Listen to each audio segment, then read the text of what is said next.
Hello and welcome. Africapitalism is a new word in the African business lexicon. It is an economic philosophy that says the African private sector, not the public sector, has the power to transform the continent through long-term investments in strategic sectors, creating both economic prosperity and social wealth. Its exponents say Africapitalism is about transforming the continent in a way that is both profitable and sustainable. It is also a call to action for Africans to take primary responsibility for our own development and for non-Africans to evolve their thinking about how best to channel their efforts and investments in the region. Borrowing a leaf from the concept of creating shared values, Africapitalism preaches that businesses acting as businesses, not as charitable donors, are the most powerful force for addressing the developmental issues society faces. Put simply, Africapitalism is using private sector investment to stimulate growth.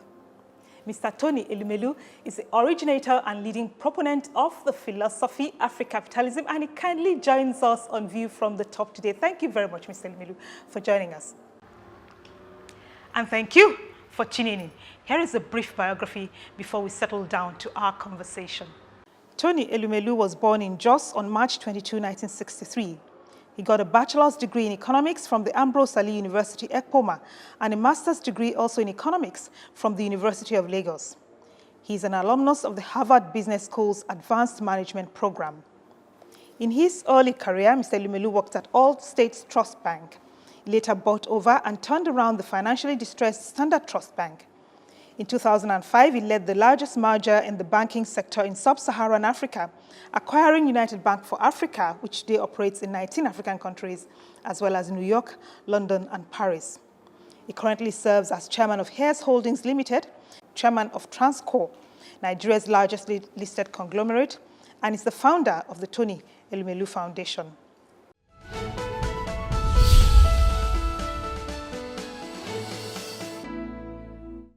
So you've been quoted as saying that Africa has its own path and that it now has the potential to adopt a more sensible version of capitalism. What was or what is wrong with capitalism, and how will Africapitalism correct that? First is, I don't see anything, I'm not in a position to say there's something wrong with capitalism. I actually believe in free enterprise, and I believe in free and fair competition. But Africapitalism is not just a cliche. Africapitalism is a realization that the private sector in Africa do have a role to play in the development of Africa. It realizes further that no one but us, Africans, will develop Africa.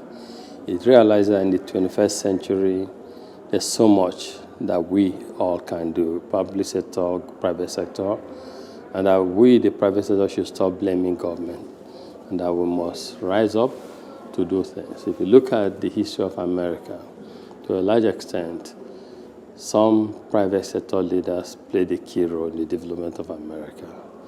And we can't do any less in the 21st century. So Africapitalism, in a nutshell, is a call on the private sector to invest in sectors that have the potential to catalyze and develop the society in a sustainable fashion.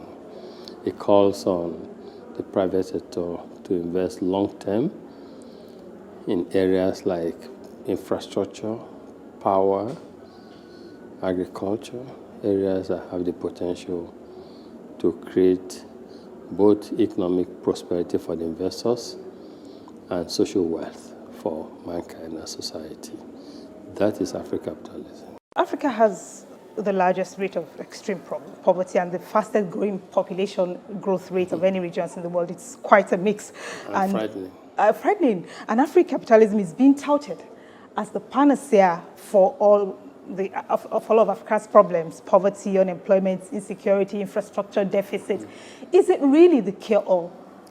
I think I don't see one solution or approach as the only solution. One approach as the only solution, the silver bullet that will solve all problems. But if we all embrace the philosophy of Africapitalism and begin to invest. Government per se do not necessarily create employment, jobs. Government creates an enabling environment, and the private sector moves in to create jobs. We need to play our own role as private sector to take advantage, compel, dialogue, advocate, get government to create the right environment that enables us to do well, and take advantage of this to create jobs for our people. If you look at what we're doing, private sector, what we're doing through the Elumelu entrepreneurship program, last year, 500 Nigerians benefited from it. You heard the story, how they are helping to create jobs. So Africapitalism is saying that the sustainable way to poverty reduction, the sustainable way to job creation, the sustainable way to creating prosperity on the African continent in the 21st century is through investments, not through handouts, through long-term investments that will help us create self-sufficiency, self-dependency, and not people who keep looking for more. I've heard you say that properly handled, this model could overtake aid as the main way of alleviating poverty in Africa. Is there really still a role for charity, aid, and good old CSR in Africa? Yes, there are still areas that the market forces or investments cannot address. When you have flood incidents, you could need interventions like this, charity, to help bring succor and alleviate the suffering of people. But we should see all of this as interventionist mechanisms rather than permanent solutions. And so if we want to eradicate poverty, poverty cannot, in totality, be eradicated through handouts. Poverty can only be eradicated by turning people into fishermen.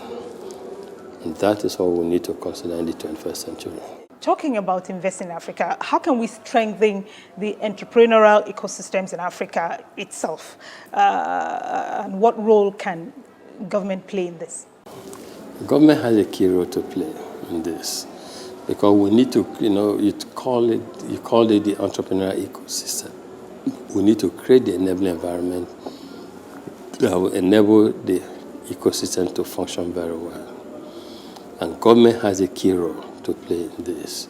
If we genuinely want to create employment and address the issue of poverty in a manner that's long-lasting, we must look at laws that inhibit entrepreneurship, inhibit competitiveness, laws that make it difficult for people to do business successfully, and uproot those laws. If not, we'll just be paying lip service to this issue of job creation. This is only the second year of the Tony Elumelu Entrepreneurship Program. What is common? What have you found to be common to all the aspiring entrepreneurs from Cape to Cairo? A lot of things. First is across Africa, we've seen that agriculture is number one. Our young ones, entrepreneurs, want to be entrepreneurs in agriculture. Almost 30% of them are in that sector. We find out also that ICT is key. We find out that education sector is important to these entrepreneurs. And lastly, that fashion is very, very important to our people. And we've also seen that these entrepreneurs, contrary to the initial feeling of thinking we had estimated that we might record 20-30% success rate. But what we're seeing is, on the contrary, early days, but it's showing that we might be looking at above 60%. Success rate? Yes. So when we started, I used to say to my colleagues, 10,000 entrepreneurs, let's assume 30 of them succeed. 30, 10, 3,000, and maybe out of these 3,000 we'll be able to create the future UBS, the future Transcorp and Co. And that is where government has a role to play. And that's why we too have to, as a foundation, also play advocacy role to make sure we push and bring to the fore issues that are important to entrepreneurs so that they can succeed. It's time to take a break. We ask that you please join us again.